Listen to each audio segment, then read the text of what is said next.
ఇప్పుడు creatine monohydrate supplement పేరు వింటానే చాలామందికి గుర్తొస్తున్న వర్డ్ డైరెక్ట్‌గా సిరమ్ క్రియేటినిన్ లెవెల్స్. అంత బజ్ అయిందనమాట ఈ వర్డ్ తెలుగులో. అందరికీ ఇప్పుడు నా కిడ్నీస్ కరెక్ట్ ఉన్నాయా? లేవా? నా కిడ్నీస్ డ్యామేజ్ అయిపోయినాయా? కరెక్ట్ పనిచేస్తున్నాయా? లేదా? అని ఒక టెన్షన్ పట్టుకొని చాలామంది ఈ పాటికే టెస్టులు చేపించుకుంటారు. Actually that's a good thing. But ఇక్కడ ఒక్క మిస్టేక్ జరుగుతుంది. అది ఏంటి అంటే serum creatinine levels safest range ఏదైతే ఉందో అది జనరల్ పాపులేషన్‌కనమాట. ఓకే. చాలామంది డైరెక్ట్‌గా చెప్తున్నారు.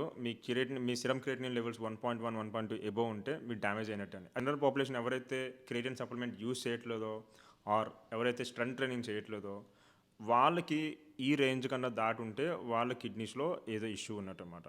ఇది ఒక్కదానిపైనే డిపెండ్ అవ్వకుండా ఈజీఎఫ్ఆర్ టెస్ట్ కూడా చేపించుకోవాలి. అది ఎస్టిమేటెడ్ గ్లోమెరులర్ ఫిల్ట్రేషన్ రేట్ అంట. అంటే మన కిడ్నీస్ ఎంత బాగా ఫిల్టర్ చేస్తున్నాయి అనేది దాంట్లో తెలుస్తది. ఒకవేళ మీరు క్రియేటిన్ సప్లిమెంట్ యూజ్ చేస్తే మీకు సేఫెస్ట్ రేంజ్ వచ్చేసి 1.5 వరకు ఉంటది. మీ సిరమ్ క్రియేటినిన్ లెవెల్స్ 1.5 వరకు ఉంటే 1.1 అబోవ్ ఉండి 1.5 లోపు ఉంటే మీరు సేఫ్‌గా ఉన్నట్టే. మీ కిడ్నీస్ మంచిగా పనిచేస్తున్నట్టే.